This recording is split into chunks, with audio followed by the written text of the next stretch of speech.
What if I told you that following your hatred can be one of the most liberating and empowering journeys you can embark upon? What if I told you that leaning into your loathing is what can set you free?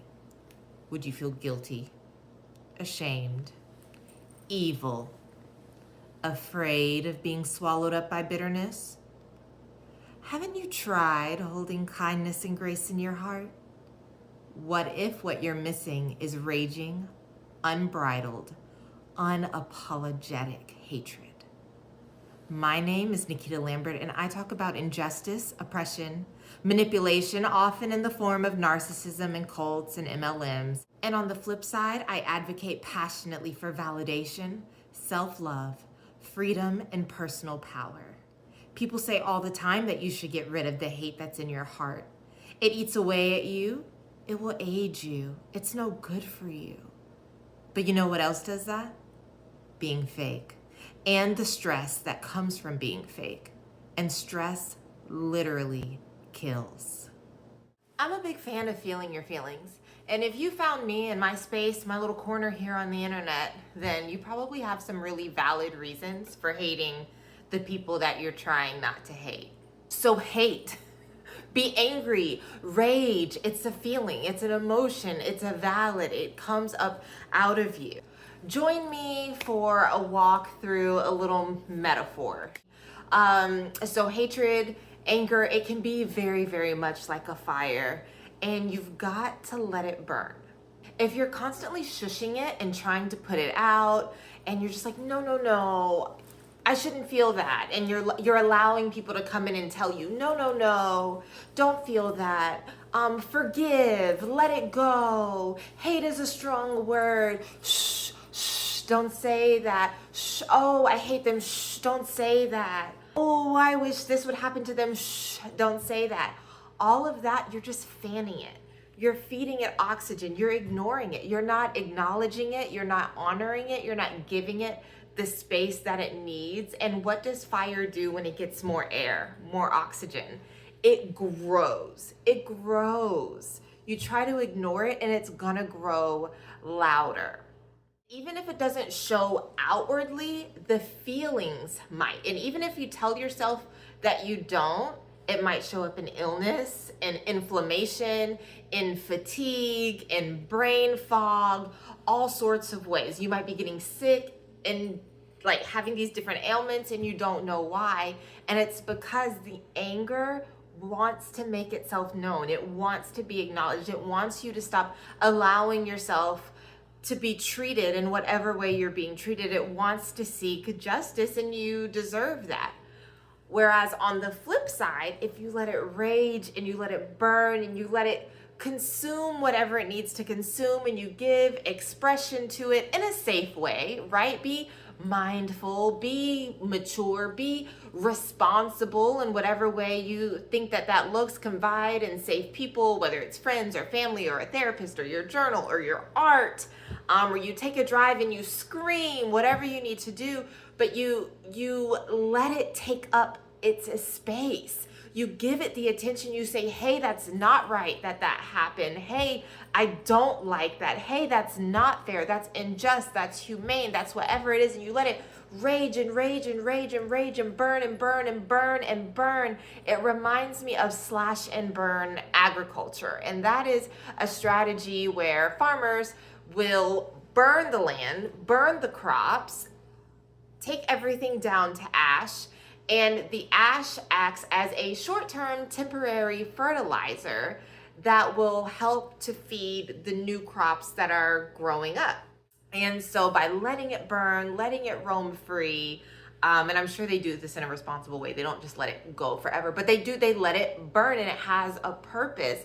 And for me in my own life, what I found, especially in the passing of my mom, who was a narcissist, she died back in 2016, I got like quasi internet Instagram famous, all for posting content about hating my mom. And I expressed this hatred and my hurt and my sadness in so many different ways.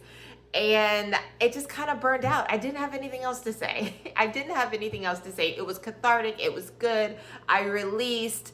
The ash settled. And in the years Since then, I have found that a really genuine love and appreciation for my mom, who she was, who she wasn't, and what I learned from her, and even the ways that I'm like her, it has blossomed from that. Hear me out. I am not saying that the goal of this is for you to be so angry and then one day wake up and sing Kumbaya and love everybody on your hit list right now. That's not the goal. That's not the goal. That's not the goal. I didn't know that one day I would have these fond feelings for my mom. That was never the goal. The goal was to honor me and my experience and my emotions. And this is just a beautiful surprise that has blossomed into full bloom since then. So I'm curious, please let me know if you've had a similar experience and leave it in the comments. I would like to say, I think if my mom were still alive and still adding on to the insult and injury, that it probably wouldn't be the case. But if you're able to do this and then separate yourself from the people or the incidences that are causing you to feel these feelings of hatred, if you'll find some sort of peace eventually after you let it rage. And I'm saying this took years. This took years, and this wasn't my goal. I didn't know this was gonna happen, but I just looked up one day and was like, you know what? I'm not angry anymore. And then some years after not being angry, it was, you know what? I think I actually have some good feelings here.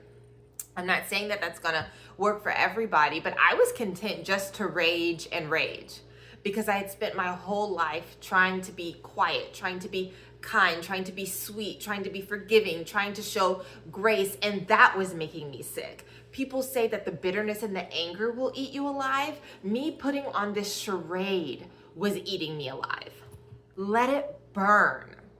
I will say that the slash and burn agriculture, if you research it, if you do it too often, there are negative side effects for the earth. So everything in moderation, but I believe the goal here, to go along with the metaphor, is to let it burn, clear it out, because a lot of us have inherited crops and plants that we didn't want. Either we didn't ask for, they were given to us, or we didn't know everything that we know now, and we let it grow without, all of the things that we have come to learn. So clear it out and then plant and water what you want to be in your life's garden. Beautiful, sweet smelling crops, a garden, flowers, shrubbery, whatever.